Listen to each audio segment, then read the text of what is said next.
வணக்க மக்களே, வழக்கம் போல பரபரப்புக்கும் சுவாரஸ்யத்துக்கும் கொஞ்சமும் பஞ்சம் இல்லாம ஏகப்பட்ட விஷயத்த உங்களுக்காகவே கொண்டு வந்திருக்கோம். தர்பாரை தொடங்கிடலாமா?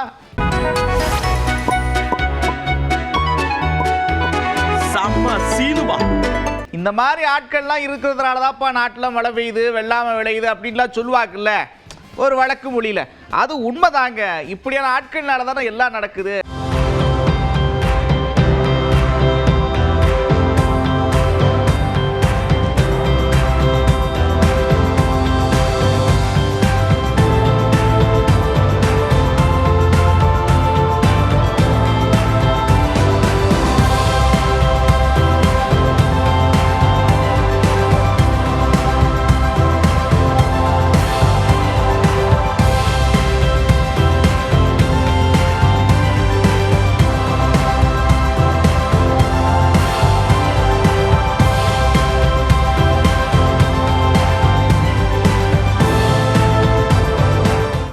யாருக்கெல்லாம் புரோட்டா ரொம்ப பிடிக்குமோ நேரா வண்டியை புதுக்கோட்டை பக்கம் விடுங்க. அங்க என்ன விசேஷம்னு கேட்டீங்கன்னா விசேஷம் தான். வெண்ணிலா கபடி குழு படத்துல வர்ற மாதிரியே 50 புரோட்டா சாப்பிட்டா 5001 ரூபா தராங்களாம். இருந்தாலும் கொஞ்சம் ஜாக்கிரதை.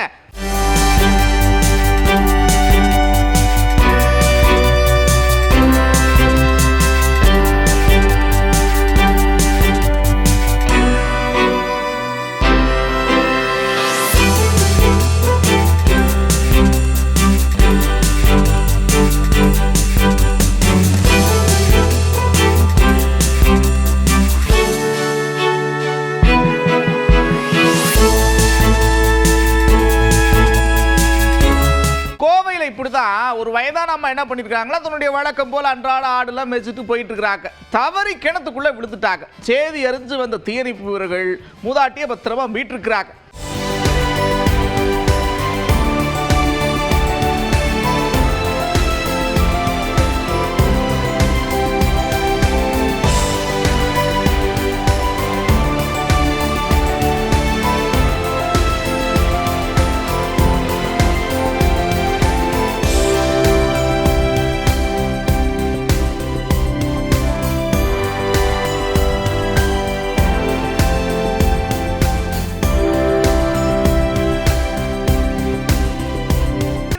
தேர்தல் ஆண்டு பலதரப்பட்ட மக்களையும் அரசியல் கட்சி தலைவர்கள் சந்திச்சு குறைகள் எல்லாம் கேட்டுட்டு இருக்கிறாங்க.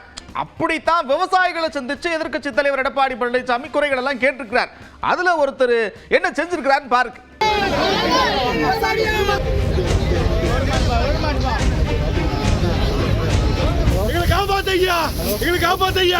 ஐயா எங்க பைத்தெல்லாம் பாருங்க ஐயா, எங்க பொண்டாட்டி புள்ள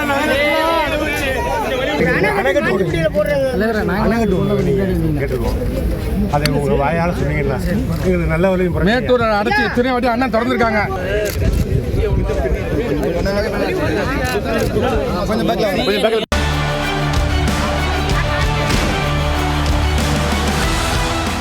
அதிமுக ஒரு கட்சியே கிடையாது. என்டிஏ கூட்டணியில் இருக்கிற 10 கட்சியில ஒரு கட்சி அப்படின்னு ஒருத்தர் சொல்லி இருக்கிறார். எங்களை பொறுத்தவரை எதிரி யார் என்று சொன்னால் திமுக தான் எங்களுக்கு எதிரியை தவிர அண்ணா திமுக என்பது என்டிஏ கூட்டணியில் 10 கட்சி கூட்டணியில் ஒன்று. புரிஞ்சுட்டீங்களா? அது கட்சியே இல்லை. ஒரு பக்கம் அவர் அப்படி சொன்னார்ல, அதுக்கு இவர் என்ன சொல்றாரு அப்படின்னா, ஏங்க செல்லாத நோட்டுக்கு நோட்டு இருக்குது, செல்லுன்னா யாராவது பார்ப்பாங்களா? அது மாதிரி அவரை பற்றி பேசி என்ன பிரயோஜனம்? அது அவர் செல்லாத நோட்டை மாதிரி. செல்லாத நோட்டுக்கு என்ன வேல்யூ இருக்குதோ அதே வேல்யூ தான் அவருக்கு. அடுத்து இன்னொரு முக்கியமான கேள்வி எழுப்பி இருக்கிறாரு. என்னன்னு நீங்க கேட்கலாம். பாருங்க, வரி ஏய்ப்பு பண்ணிருக்கிறாரு, நீதிமன்றம் உத்தரவு போட்டிருக்கு. அப்போ ஒரு ஊழல்வாதி தானே, இவர் ஊழலை பத்தி பேசலாமா அப்படின்னு கேட்கிறார். அவர் ஊழல்வாதி என்பதற்கு அவர் பணம் கட்டுறது சாட்சி. நீங்க நீதிமன்றமே தீர்ப்பு கொடுத்துருக்கு. அவர் எங்க வெளியில் வந்திருக்காரு? ஏதோ ஒரு கட்சி ஆரம்பிச்சாரு, அவ்வளவுதான். ஒரு சம்பவம் நடந்து போச்சு, நடக்க முடியாத ஒரு சம்பவம் நடந்து போச்சு. அந்த சம்பவத்தில் 72 நாட்கள் வீட்டு விட்டே வரல. இது வரைக்கும் எத்தனையோ கட்சி தலைவர் இருக்கிறாங்க. ஆனால் ஒரு சம்பவம் நடைபெற்ற பிறகு அதை துணிந்து நின்று அதற்குண்டான தீர்வு காணுவதுதான் ஒரு அரசியல் கட்சியுடைய தலைவருடைய கடமையாக இருக்கு. ஆனால் கட்சி ஆரம்பிச்சுட்டு ஒரு துயரமான சம்பவம் ஏற்பட்ட உடனே 72 நாட்கள் வெளியிலே வரல. ஆஃபீஸை மூடிட்டாங்க 5 நாள். யாருமே கிடையாது. கட்சி இருக்குதா இல்லையாங்கிற நிலை ஏற்பட்டு விட்டது. இதுதான் நிலைமை தமிழ்நாட்டில். இந்த கட்சியுடைய நிலைமை அதுதான். இப்படியே பேசினவர் அடுத்த ஒரு முக்கியமான பாயிண்டையும் சொல்றார். எப்ப பார்த்தாலும் மத்திய அரசு நிதி கொடுக்கலன்னு சொல்லிக்கிட்டு இருக்கிறாங்க. அவங்க திட்டங்களை தான் கொடுப்பாங்க, அந்த திட்டங்களும் இங்க ஏன் வரல அப்படின்னு ஒரு முக்கியமான பாயிண்ட் சொல்றார். இவங்க சரியா அணுகலைங்க, இவங்க சரியா கேட்கல, அதனால இப்படி எல்லாம் ஆயிப்போச்சு அப்படின்னு சொல்றார். நேற்று வந்து ஒரு 2.0 தான் கிடைக்காது, அப்படிதான் நடந்துட்டு இருக்குது. நேற்று ஒரு இந்தியாவுக்கு நாங்கள் 0 பரிசீலிப்பாங்க தகவல் மக்கள் நேற்று மாநாட்டில் பேசுகிற இளைஞரணி மாநாட்டில் என்ன 0 அளிக்க போறாங்க சொல்றாரு. மத்திய அரசு மாநில அரசுக்கு எந்த நிதி கொடுக்கலன்னு. இன்னைக்கு மத்திய அரசுக்கு தேவையான திட்டங்களை தான் கொடுக்க முடியும். மத்திய அரசாங்கம் இருக்க திட்டங்கள் அதிமுக ஆட்சி இருக்கின்ற பொழுது நிறைய திட்டங்களை நாங்கள் பெற்றோம். இந்த ஆட்சியாளர்கள் முறையாக மத்திய அரசு அணுகாத காரணத்தினால மாநில அரசுக்கு வர வேண்டிய திட்டங்கள் எல்லாம் கை நழுவி போய்கொண்டிருப்பதற்கு காரணமே இந்த திராவிட முன்னேற்ற கழக ஸ்டாலின் தலைமையில் அரசாங்கம் தான். அன்றைக்கு ஸ்டாலின் அவர்கள் பேசுறாரு, மத்தியில் 15 ஆண்டுக்கு மேலாக திராவிட முன்னேற்ற கழகம் மத்தியில் ஆட்சி அதிகாரத்தில் இருந்தாங்க. அப்பொழுது எவ்வளவு நிதியை மத்திய அரசாங்கம் பெற்றாங்க, எத்தனை திட்டங்கள் பெற்றிருக்காங்க, அதனால் மக்கள் எந்த நன்மை பெற்றிருக்குது. அது மட்டும் இல்லை, தமிழ்நாட்டை சேர்ந்த திரு ப. சிதம்பரம் அவர் நிதியமைச்சராக கூட இருந்தார். அப்போ கூட இங்கே தேவையான நிதி பெற முடியல, தேவையான திட்டங்கள் பெற முடியல. விஜய் வந்து பாதிப்பை ஏற்படுத்துவாரு. யாருக்கு பாதிப்பை ஏற்படுத்துவாரு அப்படின்னா திமுகவுக்கு ஏற்படுத்துவார். நாங்க ஜெயிச்சிருவோம், அவருடைய வருகை எங்களுக்கு லாபம் தான் அப்படின்னு சொல்றார். நான் பல முறை சொல்லியிருக்கேன், நான் ஒரே கருத்தை தான் சொல்லுவேன். நான் அப்போ சொன்னப்பெல்லாம் நீங்கள் கூட்டணிக்கு போய் அப்படின்னு எப்படி 2006 மறைந்த திரு விஜயகாந்த் அவர்கள் வந்தபோது ஒரு பாதிப்பு இருந்ததோ அது போன்ற பாதிப்பு பல கட்சிகளுக்கு இருக்கும். ஆனால் திரு விஜய் அவர்கள் வந்திருப்பதன் மூலம் அதை விட அதிகமான பாதிப்பு ஏற்படக்கூடிய சூழ்நிலை நிலவுவதாக தான் இந்த சர்வே எடுக்கிறீங்க, இந்த ஊடகத்தில் உள்ள சீனியர்கள்லாம் சொல்றீங்க. அது வந்து திமுக அணியை பலமாக, குறிப்பாக திமுக வாக்கு வங்கியை பெருமளவில் பாதிக்கும் என்பதுதான் எங்களது அனுபவத்திலும் நாங்கள் கேள்விப்படுகிற கருத்து. அது என்டிஏ கூட்டணிக்கு மிகவும் சாதகமாக இருக்கும். எங்களுக்கு அந்த பாதிப்பு இருக்காது. உறுதியாக அது எங்கள் வெற்றிக்கு உதவி செய்யும். அதனால தான் நான் வந்ததிலிருந்து அவரை வரவேற்றுக் கொண்டிருக்கிறேன். அவங்களுடைய வரலாறு அப்படி ட்ராக் ரெக்கார்டு கொஞ்சம் திரும்பி பார்த்தீங்கன்னா இந்தியா முழுக்க ஏகப்பட்ட கட்சிகளை உடைச்சு தூள் பண்ணியிருக்கிறாங்க. அப்படித்தான் இங்கேயும் பண்றாங்க. இவ என்ன அதிமுகவை அப்படித்தான் பண்ண முயற்சி பண்றாங்க, அதுதான் அவங்களுடைய நோக்கம் அப்படின்னு சொல்லியிருக்கிறாரு செல்வ பெருந்தகை. பிஜேபியோட ஒரே குறிக்கோள் அதிமுகவை கபலீகரம் செய்ய வேண்டும், அதிமுகவை விழுங்க வேண்டும். அதிமுகவை விழுங்கி அந்த கட்சியை 2ஆக 3ஆக உடைத்து மகாராஷ்டிராவில் செய்தது போல் அங்கே ஒரு குடும்பத்தில் சரத் பவார் அஜித் பவார் எடுத்துட்டாங்க, சிவசேனா ஷிண்டேவை எடுத்துட்டாங்க, பீகார்ல முடிச்சிட்டாங்க, எல்லா மாநிலத்திலும் முடிச்சிட்டாங்க. கடைசியா இப்ப இங்க வந்து பாமகவை 2 ஆக்கிட்டாங்க, அதிமுக 3 ஆக்கிட்டாங்க. இப்ப இருக்கிற அதிமுக சுவாகா பண்ணணும், ஆக்டோபஸ் மாதிரி. அவங்க திட்டமே அதிமுகவை கையில் எடுக்க வேண்டியதுதான். அதுக்கு தெரியாமையோ அந்த கட்சியுடைய தலைமை விட்டு கொடுத்தாங்க, எல்லாத்தையும் சாசனத்தை எழுதி கொடுத்துட்டாங்க. இப்போ தேர்தலுக்கு பிறகு அதிமுகவும் பாஜக, இப்ப மட்டும் என்ன அதிமுக அங்க இருக்கு, பாஜகவுடைய கிளை கழகமா இருக்குது. அண்ணா திராவிட முன்னேற்ற கழகம் என்பது பாஜகவுடைய கிளை கழகம். அவர்கள் சொல்றது மீறி ஒன்றையும் செய்ய முடியாது. அம்மையார் ஜெயலலிதா இருந்தா என்ன நடந்திருக்கும் இமேஜின் பண்ணி பாருங்க. அதிமுக தலைமையில் கூட்டணினா மோடி அதிமுக கூட்டணி சொல்லிட்டு தமிழ்நாட்டு விட்டு அவர் போயிட முடியுமான்னு கேட்கிறேன். அவர் பிரதமராகட்டும் யாரா இருக்கட்டும். கருத்து வேறுபாடு இருக்குது திமுக கூட்டணியிலன்னு சொல்றாங்களே, என்ன விஷயம்? ஒரு அகில இந்திய தலைமை கூட்டணியை பற்றி பேசி முடிவெடுக்கும்னு சொன்ன பேரு நானே அதை பத்தி பேசுறது இல்லையே. மாநில தலைவராக இருக்கிற நானே பேசுறது இல்ல. இதுக்கு மேல யாராவது குறுக்கு சால் ஓட்ட நினைத்தால் முன்னும் போக நினைத்தால் அது அகில இந்திய தலைமை பார்த்துக் கொள்ளும். எல்லாம் ஒரு நிமிஷம். தமிழ்நாடு காங்கிரஸ் கமிட்டி முழு மனதோடு இந்த தேர்தல் கூட்டணியை பற்றியும் பேச்சுவார்த்தை பற்றியும் அகில இந்திய காங்கிரஸ் கமிட்டி முடிவு செய்யும்னு எல்லா அதிகாரத்தையும் அவங்க கிட்ட கொடுத்து நீங்க வழிகாட்டுங்கன்னு சொல்லியிருக்கோம்.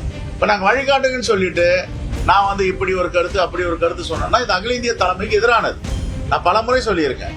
அது மாதிரி யாரும் பேச வேண்டாம் வேண்டுகோள் வச்சிருக்கோம், கண்டிச்சிருக்கோம், சொல்லியிருக்கோம். எந்தவித கருத்து வேறுபாடும் எந்தவித முரணும் எங்களுக்கும் திராவிட முன்னேற்ற கழகத்தும் துளி அளவும் இல்லை. இதுக்கு மேலே யாராவது குறுக்கு சால் ஓட்ட நினைத்தால் முன்னும் போக நினைத்தால் அது அகில இந்திய தலைமை பார்த்துக் கொள்ளும். அடுத்து அண்ணன் மாணிக்கம் தாகூர் என்ன சொல்றாருன்னா, திமுகவோட கூட்டணிங்கிறதுக்கு குழு அமைச்சாச்சு. திமுகவுடைய குழு பேச்சுவார்த்தை தொடங்குறோம். 36 நாளாக காங்கிரஸ் கட்சி காத்திருக்கிறது அவர்களுடைய குழுக்காக. காங்கிரஸ் கட்சியை பொறுத்த மட்டும் எப்பொழுதுமே பொறுமையாக இருக்கிற கட்சி. எங்களை பொறுத்த மட்டும் நண்பர்களை அவமானப்படுத்தாதவர்கள், நாங்கள் தோழமைகளை நாங்கள் மதிப்பவர்கள். அதற்காகத்தான் 36 நாளாக காத்திருக்கோம். 36 நாள் காத்திருக்குன்னு சொல்றீங்க. அப்போ திமுக தோற்கடிக்குதுன்னு நினைக்கிறீங்களா? 36 நாள் நான் சொல்றது டிசம்பர் 3ஆம் தேதி நியமிச்சிருக்கோம். நாங்கள் இப்போ வரைக்கும் காத்துக்கிட்டு இருக்கோம்னு சொல்கிறோம்.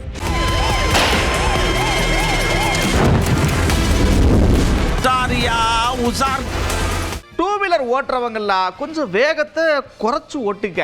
கேரளால அப்படித்தான் ஒரு விபத்து நடந்திருக்கு பாருங்க.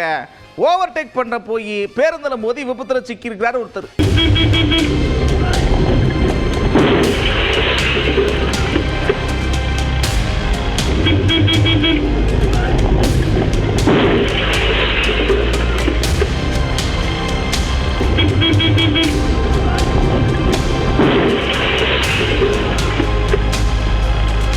அப்புறம் நாளுக்கு நாள் ரோட்ல போயிட்டு இருக்கக்கூடிய வண்டிகள் திடீர்னு பத்தி எறிகிற சம்பவங்கள் அதிகரிச்சுக்கிட்டே இருக்கு. திருப்பூர் பக்கம் அப்படித்தான் கார் ஒன்று போயிட்டு இருந்திருக்கு. சிலிண்டர்ல எதுவும் கோளாறான்னு தெரியல, தீ பிடிச்சு எரிஞ்சிருக்குது.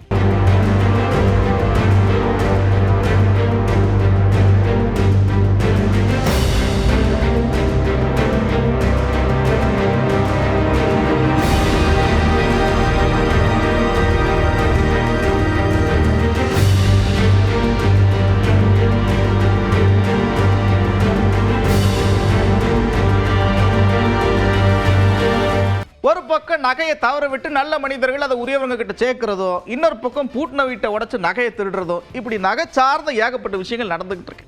அது சம்பந்தமா ஒரு விழிப்புணர்வை ஏற்படுத்தி இருக்கிறாங்க. செல்போன் உங்க பழக்கலாம் ரொம்பவும் கவனமா வச்சுக்கிறோம். புரியுதுங்களா? மற்றவங்க கூல்ட்ரிங்க்ஸ் கொடுத்தாங்க, பிஸ்கட் கொடுத்தாங்க, வாங்கி சாப்பிடாதீங்க. பெண்களை கழுத்து எழுந்திருக்க கூட தங்க நகைகள் மீது தயவு செய்து கவனம் செலுத்துங்க.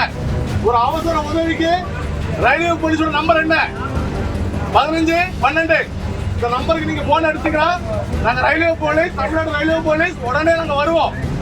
புரியுதுங்களா? இல்லைன்னா 139. நான் கேக்குதா இல்லையா? கேக்குதா? உங்க பொருட்களை ரொம்ப பத்திரமா வச்சுக்கிட்டீங்களா?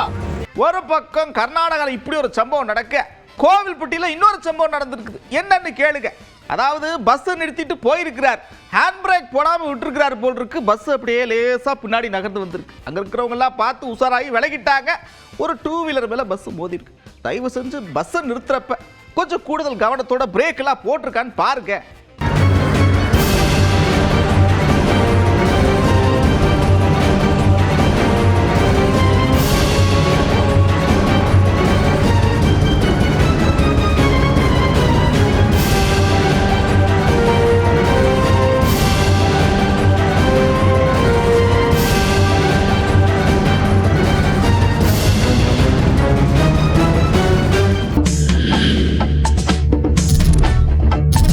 அடுத்து ஜல்லிக்கட்டு போட்டிலாம் முடிஞ்சிருச்சு. இன்னொரு விஷயம் வச்சிருக்கிறோம், எப்பயுமே கொண்டாடிக்கிட்டே இருப்போம். அப்படின்னு சிவகங்கை பக்கம் மீன்பிடி திருவிழா தொடங்கி இருக்குது.